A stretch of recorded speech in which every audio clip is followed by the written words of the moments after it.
For those of you who don't know, the Final Fantasy series is a role-play game series by Square Enix. And even though all the Final Fantasy games don't have a similar storyline, their games always happen to captivate their players and make them want more games to come out and play them. So, for this presentation, I hope you expect a lot of spoilers, especially if you've never played the game, and if you have any interest in playing the game, you might want to leave the room.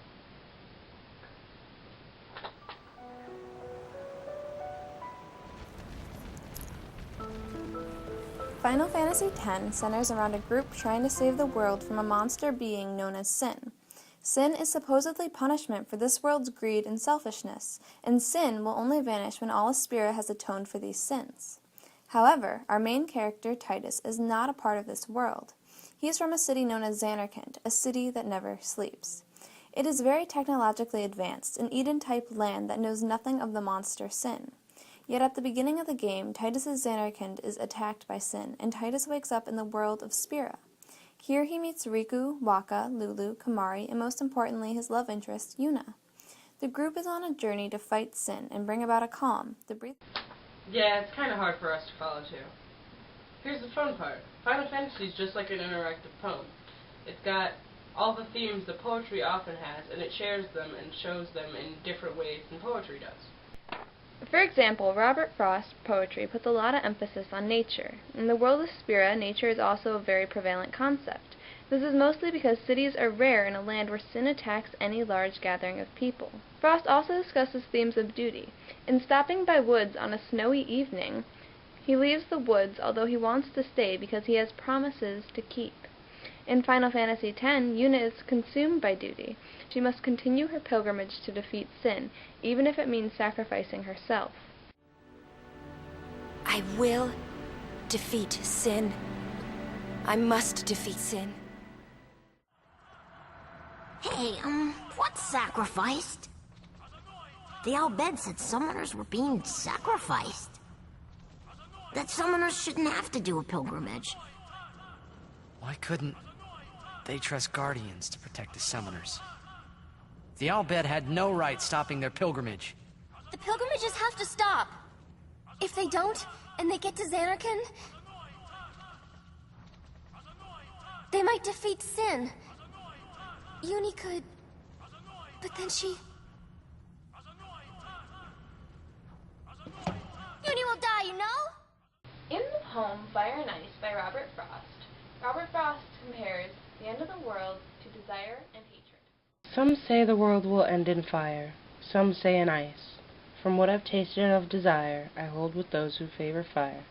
But if it had to perish twice, I think I know enough of hate to say that for destruction, ice is also great, and would suffice. The poem If I Can Stop One Heart from Breaking by Emily Dickinson expresses a desire to help others, even something as small as a bird. If I can stop one heart from breaking, I shall not live in vain. If I can ease one life the aching, or cool one pain, or help one fainting robin unto its nest again, I shall not live in vain. Similarly, the summoners of Spira, like Yuna, are desperate to make others happy, no matter what the cost. It's embarrassing to say this myself, but summoners and their guardians are kind of like Spira's ray of light. A lot of people in Spira depend on us. I learned to practice smiling when I'm feeling sad, you know. I know it's hard. Yuna is even willing to marry a man she does not love if it means giving the people of Spira something to smile about.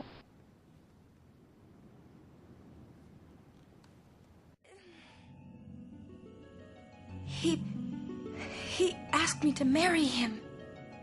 You serious? Hey! You know what Yuna must do. Of course. Lady Yuna.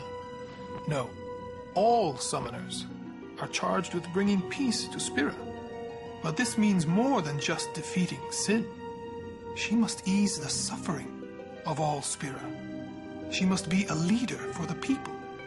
I proposed to Lady Yuna as a maester of Yevon. Spira is no playhouse. A moment's diversion may amuse an audience, but it changes nothing. Even so, the actors must play their parts. The faith are people who sacrifice themselves to end sin. This is a metaphor in itself because faith are helping to conquer sin. The faith tried to restore their home and everyone in it by dreaming up a Xanarkand where sin did not exist. Titus is a dream from this Xanarkand. In A Dream Within a Dream, Edgar Allan Poe basically summarizes Titus's journey. Take this kiss upon the brow, and in parting from you now, thus much let me avow, you are not wrong who deem that my days have been a dream. Yet if hope has flown away, in a night or in a day, in a vision or in none, is it therefore the less gone? All that we see or seem is but a dream within a dream. I stand amid the roar of a surf-tormented shore, and I hold within my hand grains of the golden sand. How few, yet how they creep through my fingers to the deep, while I weep, while I weep. O God, can I not grasp them with a tighter clasp? O God, can I not save one from the pitiless wave? Is all that we see or seem but a dream within a dream?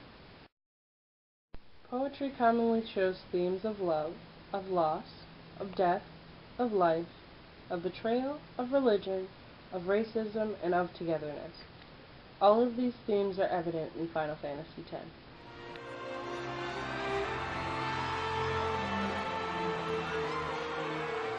Just one more thing. The people and the friends that we have lost. No dreams that are faded.